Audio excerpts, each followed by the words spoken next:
and good to have you with us in this edition of the Urban Debate. It's a big day, a big policy change day, viewers, in our battle against COVID, and especially for India's vaccination drive. And for the next 2 hours, that is what we're going to focus on. This is a Mirror Now special broadcast tonight, where we're going to focus on each aspect of India's vaccination policy. What has changed now as the Prime Minister addressed the nation at 5 p.m. earlier this evening, why it has been changed, what will be the impact, the benefit, and of course the pitfalls that we've been constantly highlighting here, many of which have now been done away with. For example, Mirror Now has constantly raised the issue and the need for centralized procurement of vaccines. And that's the first angle that we will be talking about, as the centre now decides to take back control for 75% of the procurement of vaccines. The second angle, much debated, hotly debated, has been of the cost attached to these vaccines, and the centre now deciding that they will bear the cost, not even the states, and make it free for all above the age of 18 if you get it from a government centre. The third aspect, private hospitals continue to be allowed to source their own vaccines. They can procure it themselves, pay their own price and charge their own price. But the service charge has now been capped at 150 rupees. So that's a significant move coming in as well. We will also then move on to the big debate of the earlier policy, which the Prime Minister today claimed was brought in. It was decentralized because of this demand from the states and some sections of media. And if that really was the reason, then what happened this time around? We'll also talk about the opposition's reaction that says, better late than never, der aaye durust aaye. Many of the opposition parties are saying tonight, but the politics of it will be addressed later on the show. First up, let me tell you what the Prime Minister said. He said that the centre is going to procure all vaccines, not just for the 50% quota that they're already doing, but also the 25% of the state's quota. So effectively, the centre will procure 75% of the overall vaccines in our country and give it for free for those above the age of 18. So the states will not have to bear that burden. He also then went on to say that the private hospitals can continue procuring the way they are procuring.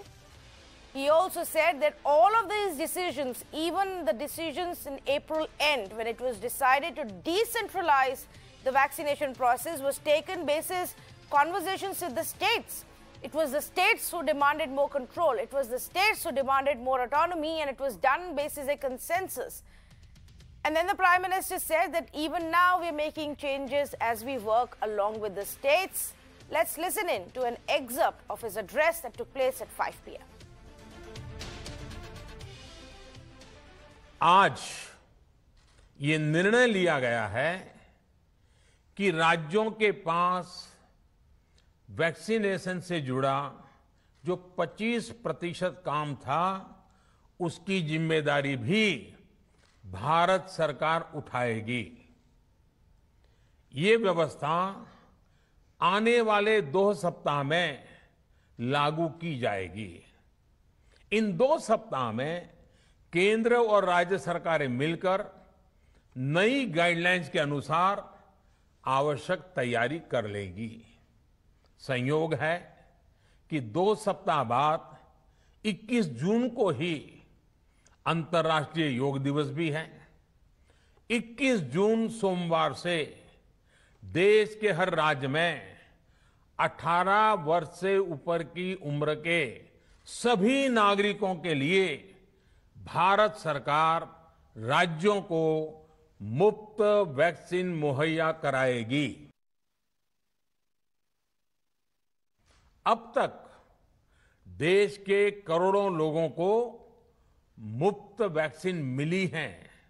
अब 18 वर्ष की आयु के लोग भी इसमें जुड़ जाएंगे। So let's say good evening to the panelists who are joining us right now as we discuss the various aspects of this big change, a U-turn on the significant procurement policy and the other decisions that have come through today and what they really mean. Dr. Chandrakant Leria, vaccine and public policy and health system expert, joining us this evening. Malini Aisola, co-convenor of the All India Drug Action Network. Murli Neelkantan, lawyer specializing in healthcare law. He's been a frequent guest on our vaccine conversations. And so has Dr. Virender Singh Chauhan been, Emeritus Professor for International Center for Genetic Engineering and Biotechnology. Let's also say good evening to Dr. Bishnu Panigrahi, Group Head for Medical Strategy and Operations at Fortis Healthcare. Big thank you to all of you for joining us right now. Dr. Leria, the last time you joined us, we did talk about this. The centralized procurement makes more sense. It's just easy. You can do your deals in bulk. You can talk to domestic, international players. It just cuts away so much of stress that the states would have had to get into. Would you agree that this is the right step forward and we kind of wasted a month in all this back and forth? Definitely, in the vaccination program in the country, the vaccines have always been procured by the central government and delivered by the state government. So this was the first time that state government were tasked to procure vaccine directly from the manufacturer. And I think that was the wrong move to be implemented in mid of the pandemic. What was happening with this kind of move also, that there were two different prices for central government and state government. And now state government was paying far higher than what central government was paying. Essentially, this was a government money, though responsibilities shifted to the state government. So that was very inefficient. Now, with this new move that central government will be procuring vaccine at the 150 rupee per shot, essentially reduce the cost to the government also. So that is the right way and efficient way of doing the vaccination in the country. This does not put any additional pressure on the government. When they are fighting pandemic, their responsibility or challenges are very different. But I also want to bring another issue that we are hearing a lot, that vaccines have been made free for 18 years above population. But the fact is that vaccines have always been, even before today's announcement, were free. The only change was that these were being provided free of cost, or the cost was being covered by the state government, and now will be covered by central government. But also, I think we need to have a little clarity on this conversation, that in India, through the government health services, all health services are free. So there is no point that vaccine should be considered that somebody should be paying from the government facility for vaccine. So vaccine should have been free. This is nothing new. That's what it should have been. Earlier, it was a little complicated. The procurement was challenging. The state governments had to pay the price. It has been simplified, and that's a good move.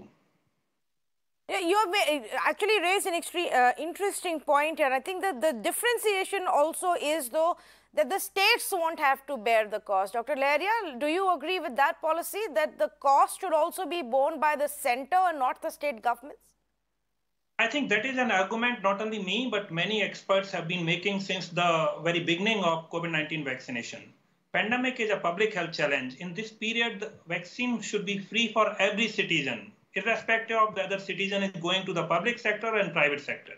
Now, central government is responsible for epidemic and pandemic related activities, and it has been procuring vaccines for universal immunization program. So it should have been done by the central government. The argument of one nation, one vaccine price, procured by central government, supplied, delivered by state government should have been followed from the very beginning.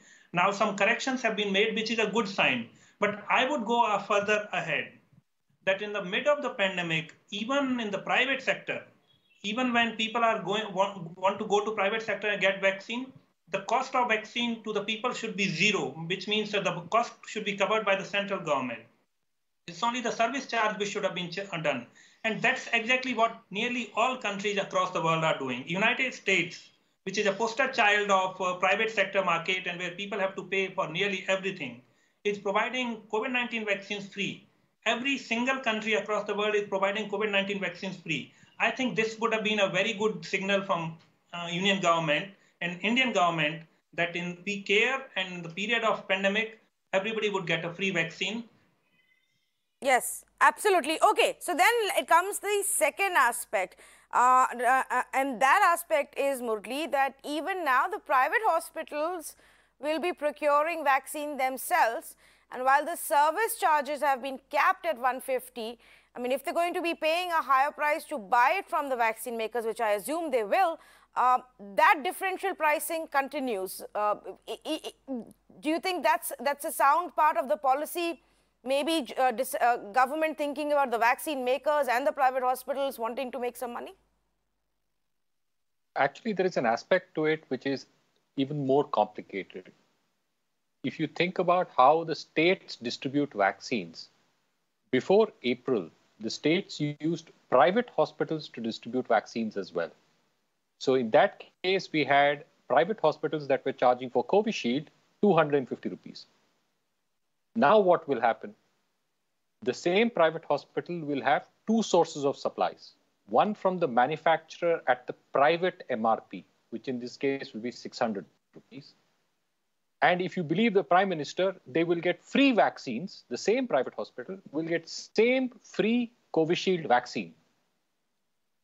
Now you have to decide, if I am a person who wants to be vaccinated, how do I get the free vaccine at 150 rupees from a private hospital and a paid vaccine at 750 rupees? I'm talking only Covishield from the same hospital. Will the hospitals now decide on Mondays, Wednesdays, and Fridays, it will be free vaccines that have come from the state or the central government quota, and on Tuesdays, Thursdays, it will be what has come directly from the manufacturer? So what we've created now is a new problem.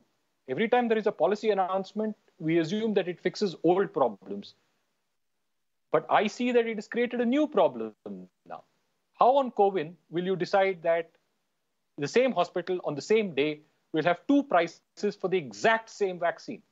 How are we going to work that out? So the price problem is not solved. And the new problem we have created is there's now going to be diversion. So how are you going to audit how much of the free vaccine is delivered at 150 rupees in a private hospital? How much of the paid vaccine is being delivered at 750 rupees at the very same hospital?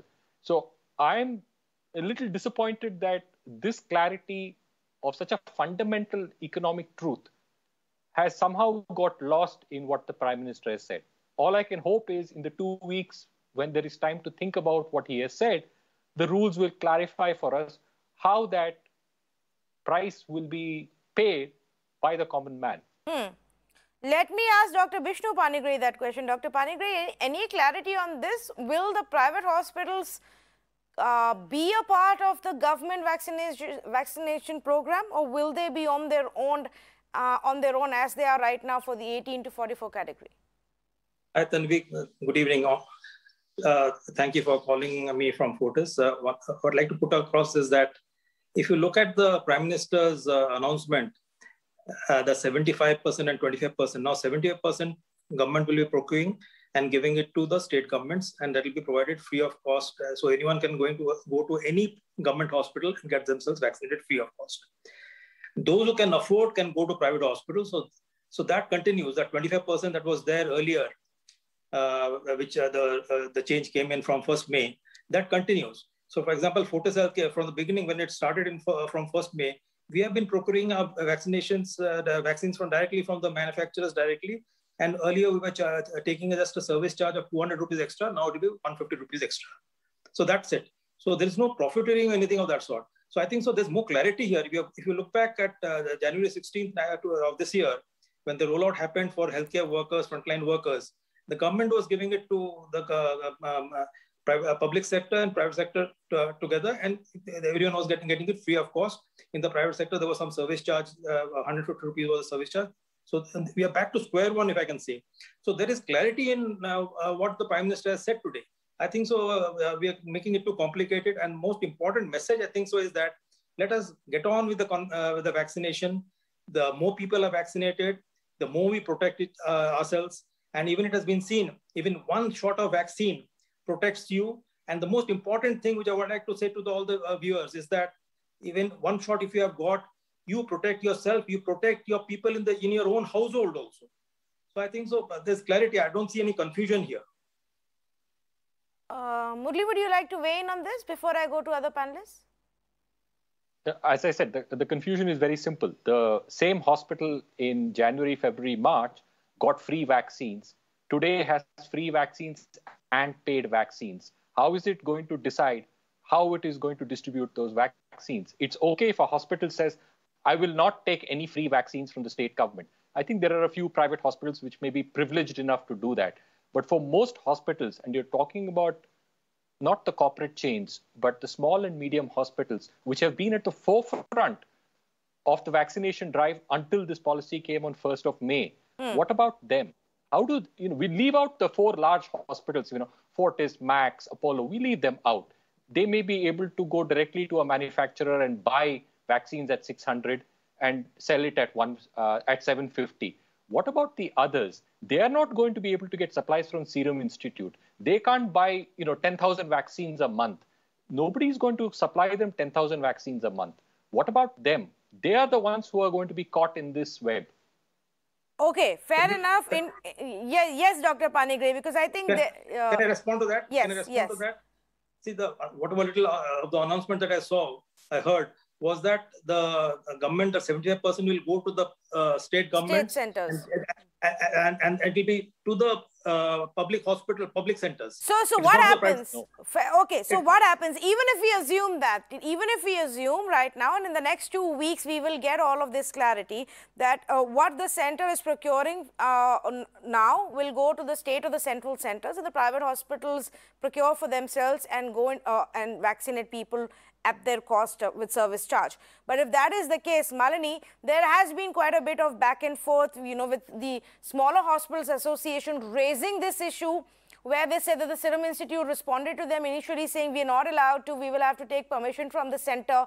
And once this came out, it became a big controversy. Then they came back and told us that, okay, now the Serum Institute is saying we will give you, but it will only be 6 weeks from now. So there is still a merit to that aspect of what happens to the role of smaller hospitals in small towns and elsewhere, and whether we will be able to use their reach for vaccination. So, Tanvi, I think my reading is the same as Dr. Bishnu's. I don't think the central government is offering to give free vaccines to the private sector. What we're left with are some unresolved issues. One is the issue that you just raised about inequitable access through the private sector. So currently, even with these changes, 25% of the vaccine doses are going to remain earmarked for the private sale. And these, as we know, through the experience of the last month, have been cornered majorly by the hospital chains and by prominent hospitals in mostly urban centers. So the objective of involving the private sector in the first place was completely undermined, because the private sector was actually engaged to increase the pace of vaccination, and also including, increasing the number of vaccination centers, including in smaller cities and towns. And now what we've seen in the past month is that the supplies to the smaller hospitals and nursing homes have completely dried up. The big players are over and above that getting to prioritize who gets these vaccines, the paid vaccines, through new business models. So we have seen a proliferation of these drive-through models, the corporate on-site vaccinations, the RWAs, where the private hospitals are able to take much higher margins than what is being claimed of just 200 rupees to 50 rupees. They are taking almost the cost of the vaccine itself. And this has actually served the vaccine manufacturers till now, because it is obviously more lucrative for them to sell directly the large orders to these hospital chains. So I think one thing that we need immediately is full transparency on the number of doses that are being ordered and supplied to the center versus the private hospitals. The second issue is one of price. So the private sector currently, we know that there is now a cap on administrative fees, which is very welcome. However, we have to ensure that the hospitals don't skirt that by adding all sorts of arbitrary charges. And these business models also need to be checked to ensure that the vaccines don't go just to the privileged. Secondly, the free pricing of vaccines needs to be curbed. The upper limit of the price of each vaccine has to be capped towards preventing profiteering during a pandemic, and also to increase affordability. Just because somebody is willing to pay does not mean that they have to be fleeced. And this can easily be achieved under the DPCO, the Drug Prices Control Order, and the use of emergency laws if required. One more issue that has been brought up, I think, by Murli is the issue of MRP. Actually, at the moment, neither of the two vaccines, Covishield or Covaxin, are carrying an MRP. And this is actually in violation of the laws. There are certain labeling requirements under the Drugs and Cosmetics Act and rules, and also it is mentioned in the DPCO. So this is really something that we can't understand, and has been the cause of a lot of trouble on the pricing front. Instead of capping the administrative fees to 150 rupees over the cost of procurement, why aren't we talking about the MRPs of these two vaccines? Yes, so the point of differential pricing, which effectively also leads to not having a labeled price on the vaccine, continues, and I think that's something that will have to be addressed. But Dr. Virendra Singh Chauhan, thank you for patiently waiting by. Let's talk about the overall policy change first, and then we will come down to this specific aspect that we were discussing. But on an overall basis, do you think this is the right way to go forward? A lot of these pitfalls, I don't know if we didn't realize earlier, would come through when states and civic bodies start individually procuring, or even smaller hospitals. But clearly, to do a larger, bigger deal and have a national plan, as we always have, seems to be the right way to go forward. This is not only the right way. If you ask me, and if you look around, no matter which part of the world you look at, rich part or not so rich part, distribution is done through a central agency, in this case, central government. So it's not the right path or wrong, it's the only path which will lead to success. And any other path would have been messy. And I think we said it earlier. If it is U-turn or if it is going back, it's very welcome step. At least this tension of how the vaccine will be procured and distributed, at least that is removed, number one. 25% will go to private hospital. I think if there are some points, we still have 2 weeks that can be raised and that can be clarified. I don't think that's really a major issue. I raise an issue which I think is a major issue, and any other distribution method would have worked. If we had huge stock of vaccines and who were procuring from where and how, it wouldn't have mattered so much. So the number of vaccines that are available, the mainstay of Indian vaccination program is one single vaccine. About 89, 88% is Covishield and about 12% is Covaxin. We are told that things will change. When things will change, they will change. But as of now, it's Covishield, which is about more than 85%. Single dose, double dose. So those clarifications can be brought in. But do we have sufficient vaccines to debate so much? As I can see, the whole of June, this month, will remain pretty much what it has been. That is 23 lakhs, 24 lakhs on an average per day. What I understood from the earlier statements, especially from the government, that we have enough vaccination centers now, including private sector. So I'm very happy, very relieved, not happy, I'm very relieved that center would procure everything and pass it on to the state, and states will then take care. Before the policy had changed, I think the vaccination program, given the number of vaccines we have, was going reasonably well. And I can't argue, because as many vaccines that we had, we were immunizing people. And I hope that continues. Once again, we get back to it, not waste any vaccine. States now have slightly more experience. Hospitals have slightly more experience. I look at a larger issue. When the large number of vaccines will be available to cover more than what we are covering just now, 30 crore by end of July. So I'll just take 1 minute. If I've seen that 216 crore vaccines will be available by December, but it's on paper is very good. And I believe in optimism. Time lived with COVID-19 is better to live with optimism than not. But in that list of vaccines that is given by the government, there are at least 4 of them which have not yet gone to DCGI. So including the one which government has placed order recently with biological evidence, that's a protein-based vaccine. And I just remind your viewer, I had said on this channel some time back, a real dark horse vaccine, real winner, could be a protein-based vaccine, but Novavax was supposed to be. Everybody had forgotten Novavax. But Novavax, after successful trials, submission of all the data with FDA, still has not got the nod. And from what I know, because I keep in touch with this, Novavax is not going to be in the market for another couple of months. So the fact that you place an order, the people had placed order 9 months earlier. Vaccines rolled out 6 months later. So I am pointing out to a fact that Zydus Cadila vaccine is supposed to come. Zydus has been working for more than a year. Still needs to be somehow rolled out. It hasn't been rolled out.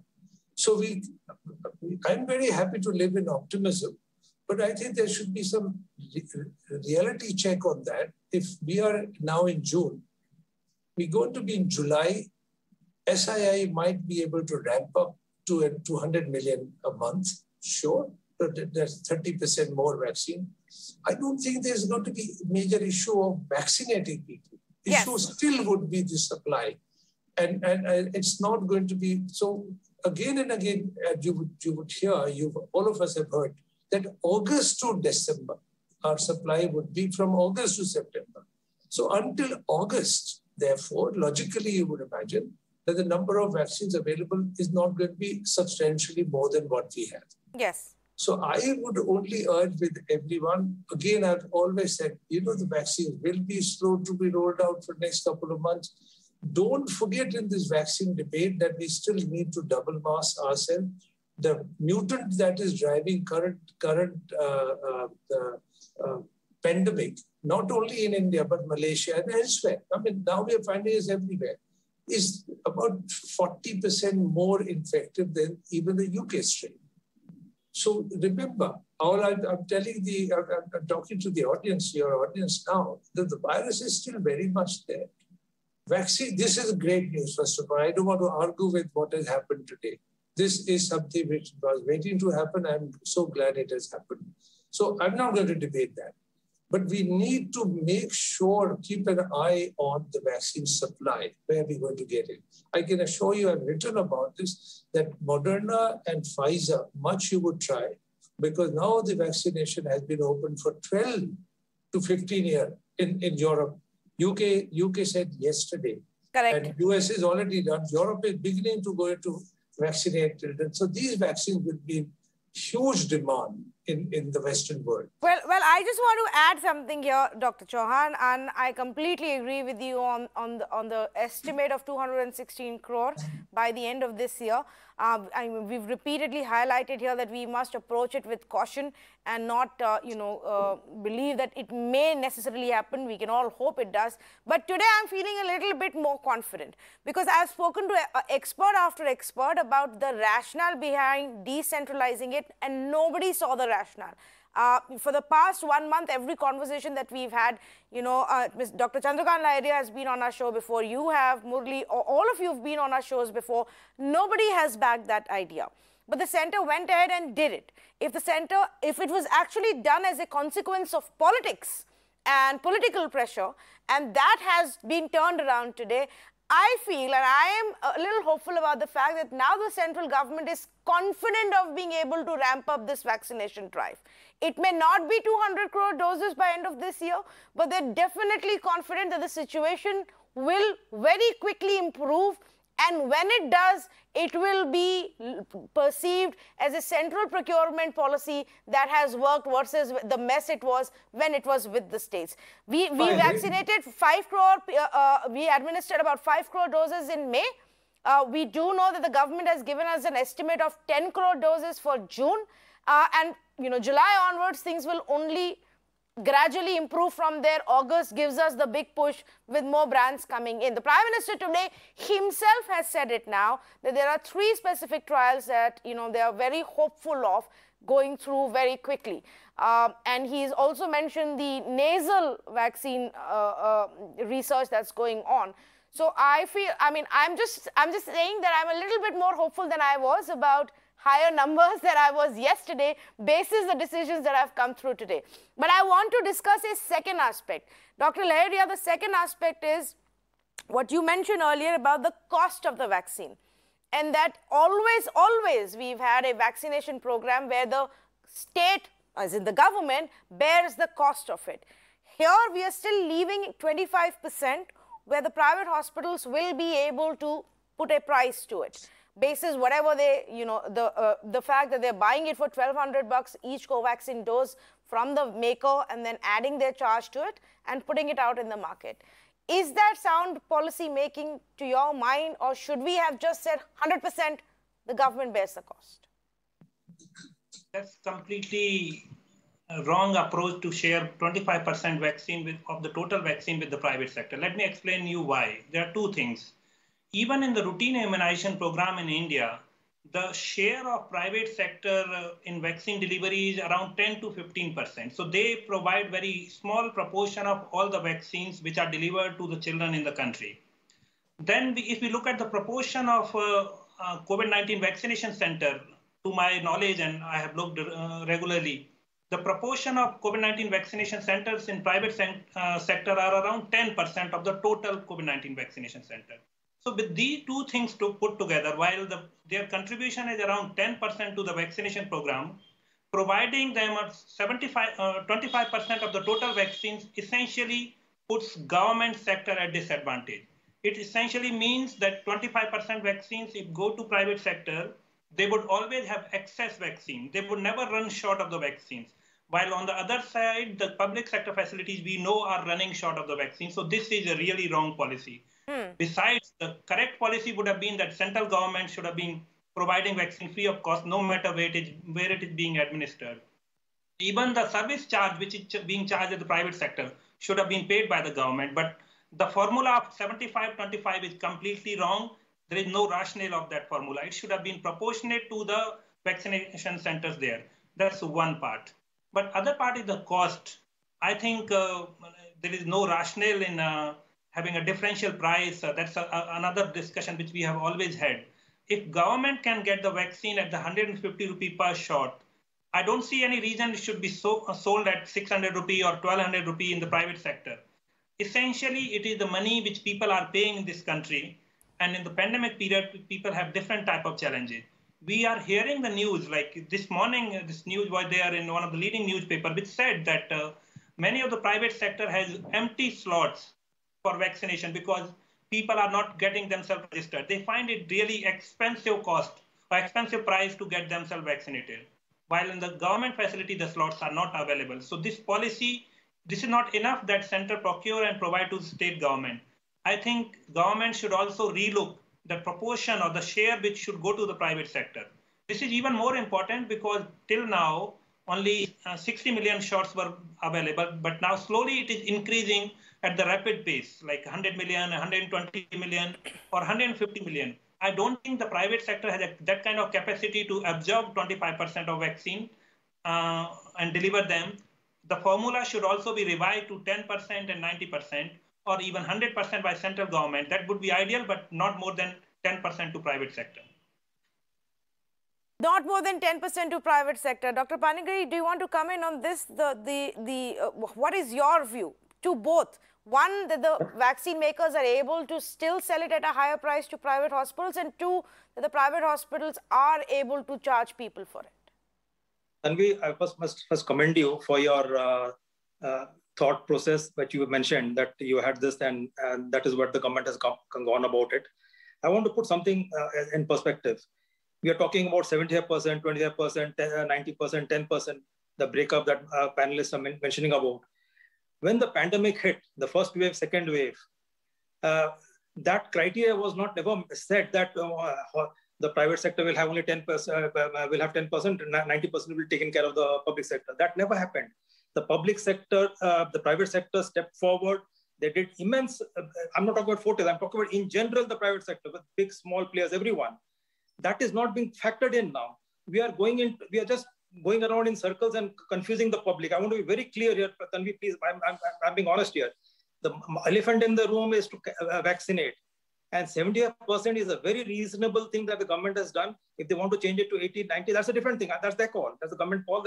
But the 70%, let's not confuse things. 70% is a very decent amount. 25% will go to the private sector, what they have mandated. Those who can afford, they come here. The 70% is And we should not start creating confusion like what happened when on 16th of January, when the vaccine rollout happened. A lot of talk was happening, and that was one of the major causes of vaccine hesitancy.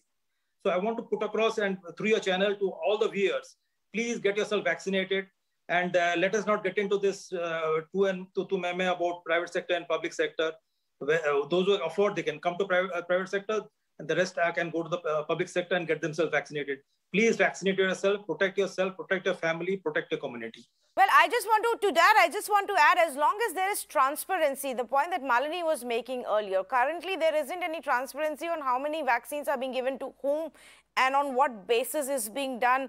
You know, every now and then there is a story that appears that center seems still was taking calls irrespective of who was procuring on who gets how much and not basis any formula. So I would want that transparency honestly to see if this system is being followed. But Murli, you were vehemently shaking your head to the point that Dr. Panigrahi was making. Actually, what is different and seems to have been missed is private hospitals are getting more now allocated to them than they did in April. In April, states and private entities together could get 50%. There was no 25-25 split in the notification of 19th April. Today, they are guaranteed 25%. What are we seeing as a consequence of that? If you see what's happened in the high courts, we know that in some states, private hospitals are managing to get more than the share of the state governments. And in other states, they have chosen not to take that 25%. Good example is Karnataka, where private hospitals managed to secure more than what the state governments procured of that 25%. In Bihar, it was the exact opposite because private hospitals didn't care much about Bihar. So now what the Prime Minister has done, he's assured the private hospitals 25% share, which means it comes out of the state's share. Earlier, the states could have got 40% from the manufacturers, and together with the private manufacturers would have gone for 50%. So I think it's been lost in this conversation that originally the plan on 19th of April was not 25-25. Yeah. It was together 50%. Today, they have got a quota of 25%, which is more than what they would have got yesterday or day before. So they have benefited greatly from this quota. And it's obviously inequitable. That quota actually, I mean, I think we discovered post the Supreme Court affidavit of the government in the Supreme Court.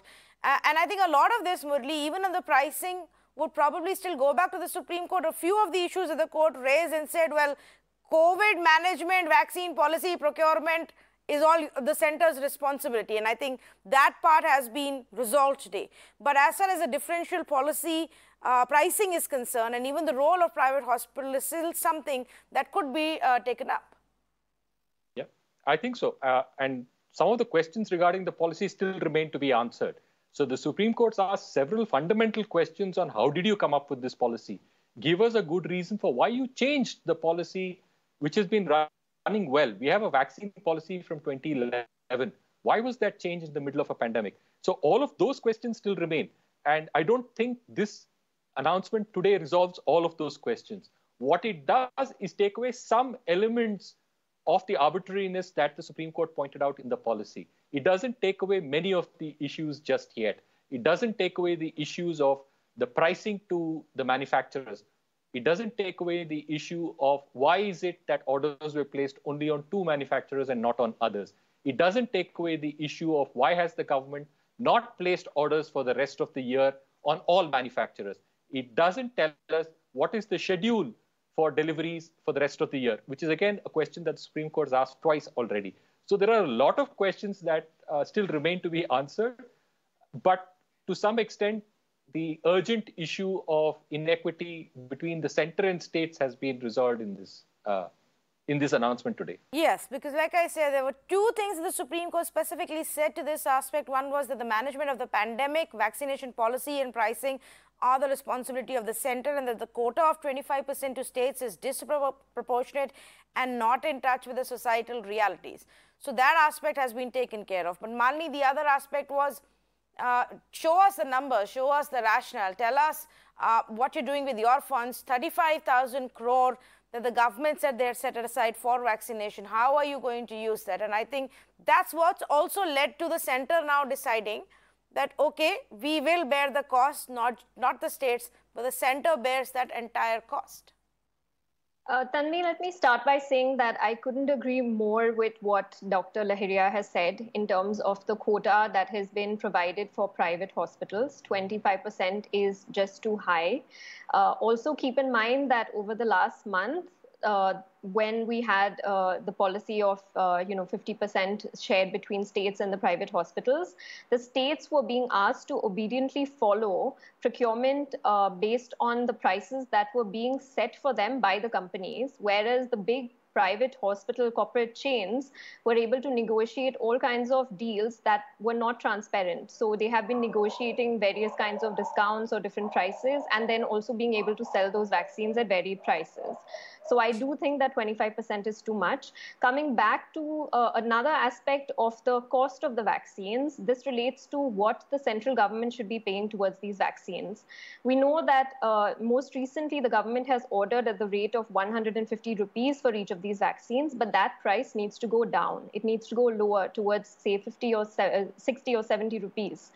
And there has to be more of a correlation between the cost at which the central government procures these vaccines, because these are public resources that need to be optimized, and the cost of production.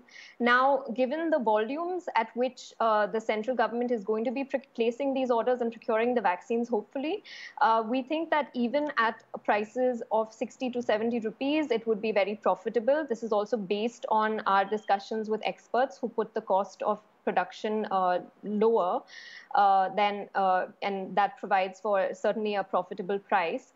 And if people are not convinced, then I think what we need to ask for are financial and technical audits to actually discover the cost of production. Then also I wanted to add that I do agree with what Dr. Chauhan had said earlier, which is that the issue of supplies does remain. The central government in changing the policy for the 1st of May onwards had not probably taken into consideration various things. It cannot walk away from the responsibility of putting that flawed policy in place, because it was in the best position to understand that there were a lack of supplies. The center was in the best place to judge that. Also, the sudden expansion that took place in expanding vaccination to all adults was rather than gradual, expansion of vaccination, combined with opening it up to private sale was, I think, what some of the major concerns were. With the policy now that we have in place, which the center has not yet rolled back, which is vaccinating everybody 18 years and above, obviously supplies will still take some time to catch up with the demand. And states are taking steps already in this regard to optimize the use of the vaccine. So this seems to be okay. Some of the states have tried to restrict it only to the priority groups for a temporary period of time. I do think that we are going to see we're not going to be able to stabilize the supplies for at least another month or two, maybe longer, in spite of the fact that maybe some small quantities of vaccine will maybe be imported or come through other sources. The center may also want to come out with some guidelines and provide for some flexible approach that the states can choose to follow, since it is not changing this policy of vaccinating everybody above the age of 18. Okay, fair enough. Dr. Chauhan, in fact, I did want to come back to you on the point of availability of, more vaccines and what we could be looking in that direction. What are the next few possible candidates that could significantly ramp up the supply? So Tanvi, like you, I want to be very hopeful in this, but I was a little bit confused about FDA still not having said yes to AstraZeneca. But I leave that aside because we are rolling out AstraZeneca. But Novavax, which had finished trials in South Africa, in lots of places, is still pending in any country. And you might have forgotten this. SII was supposed to make 1 billion doses of Novavax.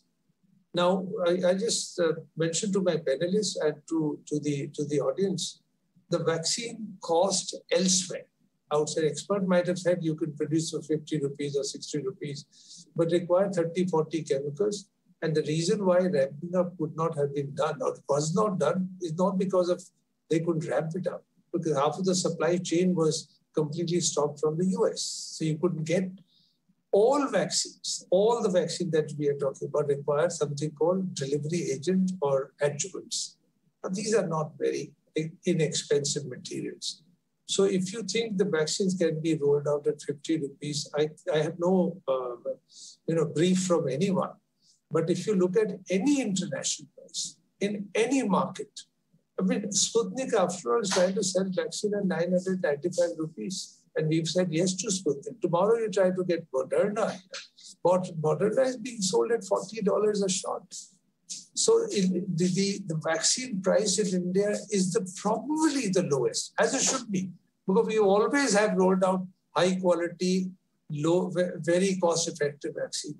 But bringing it down to if the vaccine maker, which have been in limbo for a long time, don't make profit now. So when will they make profit? I wonder if they were going to make much profit in this. It's just not a piece of RNA or DNA. It's about 30, 40 chemicals that go into production of it, and the quality that you need.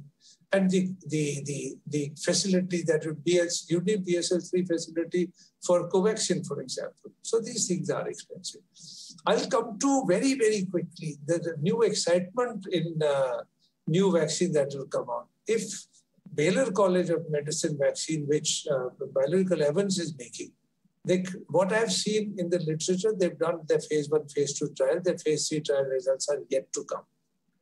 And if you know the path of any vaccine, including, as I said, Novavax or Covishield, it's going to take few months, not few weeks.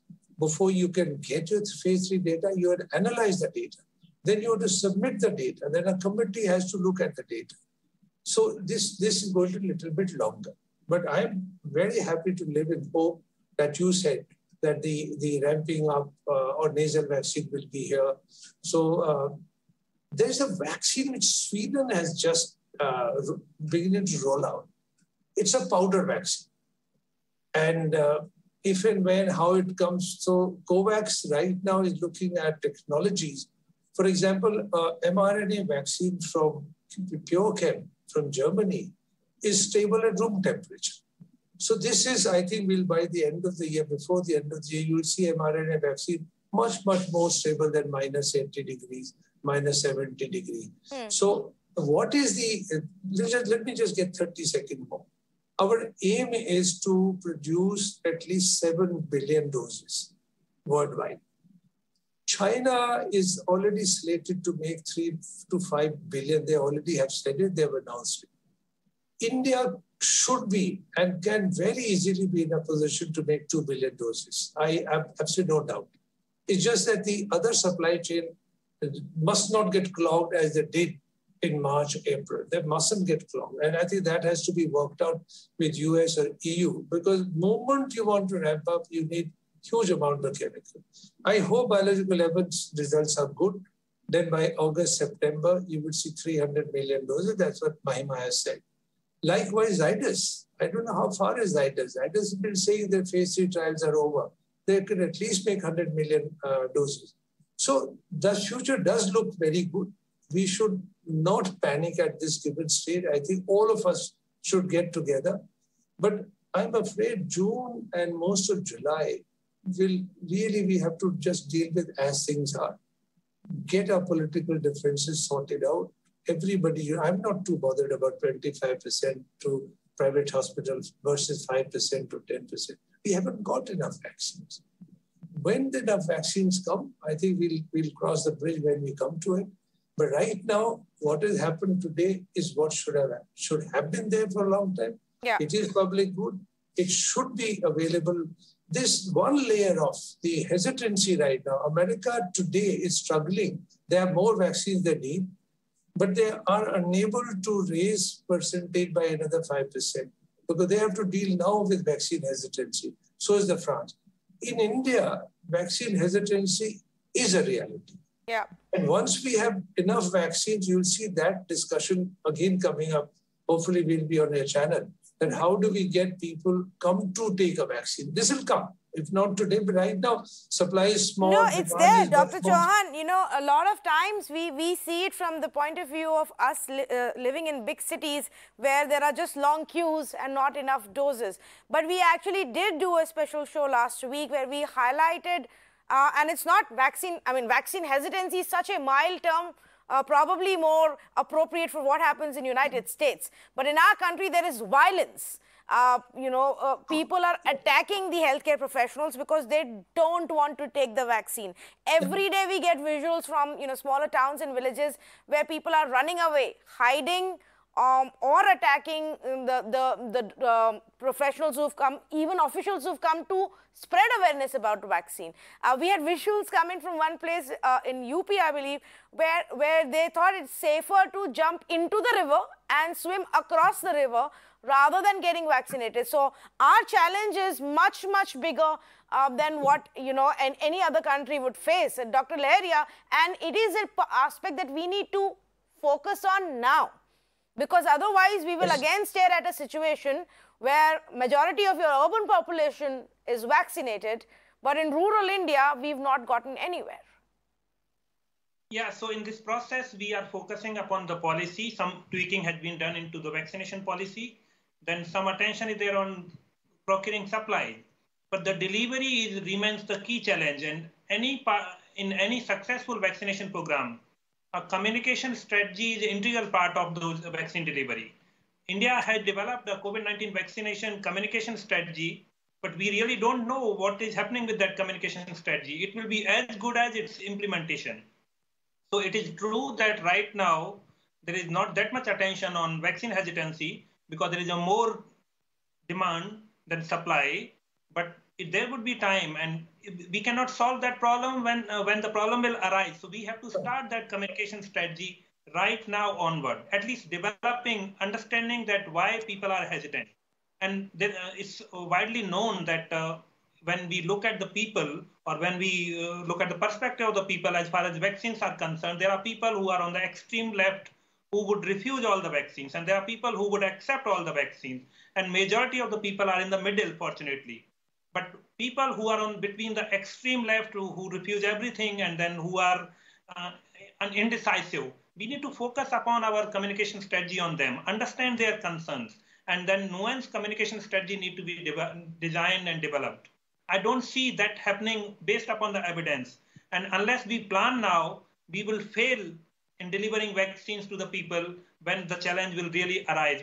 Then we will have a more vaccine and not that many people take her, and this will be a really big challenge and big hurdle in fighting the pandemic. So India need to develop a communication strategy which is based upon evidence, engage if you need the professionals who understand this really well. Yes. But we need communication strategy designed in a phase-by manner and implemented well before we land up in that situation. Yes, and it has to be localized.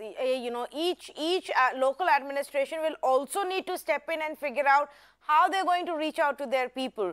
I mean, the central government has released videos in January, but if the states and the district officials and then the village officials don't get on it and figure out how they want to spread the message, then we are going to stare at a massive challenge when it comes to vaccine hesitancy. Completely out of time. Thank you to all of our panelists for joining us in this first part of our conversation where we had experts, policy experts, legal experts, those who have been tracking this, industry representatives, tell you each and every aspect of our current vaccine policy, the new one that was announced today, which I think almost everybody will agree that is a welcome decision. It has been welcomed by everyone that the procurement of the vaccines must be centralized. It has been welcomed by everyone that the vaccines will be given free to everybody above the age of 18 in the government centers. The debatable part continues to be whether we should have left 25% quota for private hospitals to procure it themselves and to vaccinate at a higher cost. And that debate really continues on differential pricing. Maybe the Supreme Court will have to say much about it. But I must say that largely everybody is in agreement that this was a much needed change. We should have never, to begin with, decentralized vaccine procurement. irrespective of what the political noise around the vaccination policy was. This is bigger than politics. This is bigger than anything else. It's about our lives and our battle against COVID. But on the other side, we will discuss politics, so stay with me.